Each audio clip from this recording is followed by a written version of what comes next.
Maria Magdalena adalah seorang perempuan yang bergumul ketika Yesus ditangkap. Maria Magdalena adalah orang yang sangat mencintai Tuhan Yesus sehingga ketika Yesus kemudian mati, ditangkap, dan kemudian waktu dia datang ke kubur, kubur itu sudah kosong. Maria kehilangan Yesus Kristus. Mereka datang menurut catatan Markus untuk apa? Untuk mengurapi dia, mengurus mayat Yesus satu kali lagi. Oleh karena itu maka kalau dia kehilangan mayat itu pada pagi hari itu adalah sebuah pukulan yang telak, sebuah pukulan yang sangat keras yang menghancurkan hati seorang perempuan. Kehilangan itu melukai jiwa seorang perempuan yang sedang marah oleh karena ketidakadilan selama beberapa hari itu. Terlalu tidak adil. Dia begitu marah terhadap ketidakadilan dan sekarang Allah mengizinkan dia mengalami apa yang disebut sebagai kehilangan. Maka saudara akan menemukan di situ sebenarnya tertulis, lalu merataplah Maria. Dia meratap di depan kubur kosong itu. Dia berdiri, dia menangis di situ. Tidak puas dengan apa yang terjadi, namun tidak ada yang menolong. Saudara dan saya akan menemukan seorang perempuan yang sementara menangis, tetapi kemudian tidak ada penjelasan. Tidak ada yang datang untuk menolong, tidak ada yang datang untuk menghibur. Mungkin Maria hari itu sudah tidak ingin lagi dihibur. Duka cita membuat dia mungkin saja sudah tidak mau lagi dihibur. Semua pengharapan itu sudah hancur. Bapak Ibu dan Saudara, mungkin saja ini adalah gambaran dari kehidupan orang percaya hari ini. Semua kita punya kubur kosong sendiri-sendiri. Sekali lagi, saya percaya semua saudara dan saya punya kubur kosong sendiri-sendiri.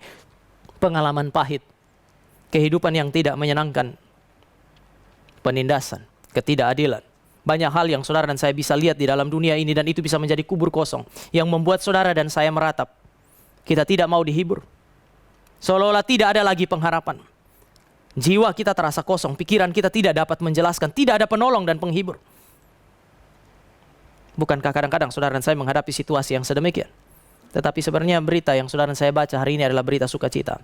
Bahwa Sang Gembala yang agung adalah gembala yang tidak pernah membiarkan umatnya, yang tidak pernah membiarkan domba-dombanya itu tersendiri di depan kubur kosong mereka. Sang Gembala yang saudara dan saya punya adalah gembala yang tidak pernah membiarkan domba-dombanya itu ada di dalam lembah kekelaman, di dalam ketersendiriannya. Saudara dan saya melihat secara keseluruhan paling tidak 2 kali Maria yang sementara bergumul di depan kubur kosong itu dihibur oleh Tuhan. Yang pertama, Tuhan mengutus malaikat datang kepada dia, dan malaikat itu datang dan bertanya, "Ibu, mengapa engkau menangis?" Penghiburan kedua datang dari mulut Yesus Kristus sendiri. Ketika Yesus Kristus datang, Yesus hadir bersama dengan dia, ada bersama-sama dengan dia, dan Yesus bertanya kepada Maria, "Ibu, mengapa engkau menangis?" Apa yang Bapak Ibu dan saya bisa lihat sebagai penghiburan? Allah tidak pernah meninggalkan umatnya ketika mereka bergumul di tengah-tengah kesulitan mereka. Allah tidak pernah, sekali lagi, meninggalkan mereka. Allah hadir bersama-sama dengan mereka. Allah hadir bukan untuk membuat mujizat bagi saudara dan saya. Allah hadir untuk membuka pikiran orang-orang seperti Maria yang sementara bergumul di dalam kegelapan itu, supaya mereka mengerti firman. Allah membuka mata rohani mereka untuk melihat kehadiran Allah dan membangkitkan pengharapan. Tetapi paling tidak saudara dan saya bisa lihat bahwa kehadiran Tuhan Yesus pada pagi hari itu adalah kehadiran yang menjawab pertanyaan semua. Petrus bertanya, di mana dia? Di mana mayatnya? Di mana dia? Apa yang akan terjadi dengan kami? Yohanes bilang dia sudah bangkit, tetapi di mana dia? Mengapa dia tidak bersama-sama dengan kami? Maria berkali-kali berkata, di mana dia? Cerita ini berkata kepada saudara dan saya bahwa Allah hadir bersama-sama dengan kita. Ini adalah Allah yang disebut juga sebagai Allah yang Immanuel, cuman dia hadir dengan cara yang berbeda, yaitu dia hadir di dalam diam. Kadang-kadang saudara dan saya ketika Allah diam, kita pikir dia nggak ada.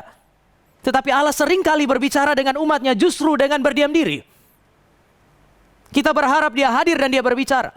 Tetapi salah satu cara komunikasi Allah dengan saudara dan saya adalah dia diam, tetapi dia ada bersama-sama dengan saudara dan saya. Namun pertanyaannya sekarang adalah, mengapa ya? Mengapa Maria, Tuhan ada bersama dengan dia, tetapi Maria sulit sekali untuk menyadari kehadiran Tuhan? Di manakah sumber duka cita Maria? Mengapa dia begitu berduka cita sampai ketika Tuhan Yesus hadir, pertama dia pikir itu tukang taman. Masih syukur itu tukang taman. Saudara, dia bilang kalau engkau yang ambil, artinya kalau kamu malingnya, tunjukkan kepada saya di mana mayat itu. Tuhan dikira maling, saudara. Tuhan dipikir tukang taman. Apa yang menghalangi Maria sehingga dia berduka cita dan bahkan ketika dia berhadapan dengan orang yang dia cintai, dia nggak bisa kenali itu. Apa yang membuat Maria itu sulit untuk tertawa, untuk tersenyum pada saat dia melihat bahwa kubur itu kosong? Saudara, masalah Maria dan perempuan-perempuan hari itu bukan tidak adanya cinta di dalam hati mereka kepada Kristus. Siapa yang bisa bilang perempuan-perempuan ini tidak mencintai Kristus? Mereka mendampingi Yesus Kristus mulai dari pengadilan, perjalanan sampai kepada Bukit Golgota. Mata mereka melihat orang yang mereka kasihi itu dipaku. Mata mereka melihat orang yang mereka kasihi itu tersalib, menderita di atas kayu salib sampai mati. Mereka menemani ketika mayat Yesus dibawa ke kubur itu. Sementara murid yang lain yang laki-laki lari meninggalkan dia. Yang perempuan menemani sampai kapan? Sampai mayat Yesus diletakkan di kubur itu. Mereka tahu persis di mana mayat Yesus diletakkan. Cinta yang menggerakkan mereka. Saudara, persoalannya sekali lagi bukan tidak ada cinta. Murid-murid memang sangat mengasihi Tuhan Yesus. Perempuan-perempuan itu sangat mengasihi Tuhan Yesus. Saya yakin yang mereka ingat ketika Yesus hidup maupun Yesus mati adalah hal-hal yang baik. Tetapi apa yang ada dalam pikiran dan hati mereka? Yang memenuhi pikiran mereka adalah Yesus, tetapi Yesus yang mati, bukan Yesus yang bangkit. Yang ada di dalam pikiran mereka memang Yesus, tetapi Yesus yang tidak berdaya untuk menaklukkan kuasa maut. Tidak ada ruang bagi kebangkitan. Tidak ada pengharapan untuk kebangkitan. Itu sebabnya satu-satunya kemungkinan ketika mereka melihat kubur kosong adalah mayat Yesus dicuri. Sekali lagi, mereka tidak bisa melihat kemungkinan yang lain. Tidak ada interpretasi yang lain. Mereka berduka, mereka menangis. Oleh karena apa? Oleh karena mereka tidak mengerti firman bahwa dia akan mati dan bangkit pada hari yang ketiga. Saudara, oleh karena itu, maka malaikat datang dan tanya, "Ibu, mengapa engkau menangis?" Seharusnya kalau Maria mengerti catatan perjanjian lama, mengerti apa yang dikatakan oleh Yesus Kristus, dia tidak akan menangis, tetapi dia akan bersuka cita. Bukankah perjanjian lama bercerita mengenai apa yang disebut sebagai kematian dan kebangkitan Sang Mesias? Bukankah Yesus Kristus bercerita paling tidak 3 kali bahwa dia akan mengalami kematian dan dia akan bangkit pada hari yang ketiga? Tetapi karena mereka tidak paham firman ini, maka mereka berduka cita, mereka ada di dalam ketakutan. "Mengapa engkau menangis, ibu? Apa alasannya engkau menangis?" Seharusnya engkau bersuka cita kalau kamu mengerti firman. Kalau kamu memperhatikan apa yang dia katakan. Kamu tidak akan menangis, kamu akan bersuka cita. Saudara, paling tidak satu poin saudara dan saya bisa belajar dari sini. Menjadi Kristen tidak cukup hanya dengan cinta kepada Kristus. Tidak cukup.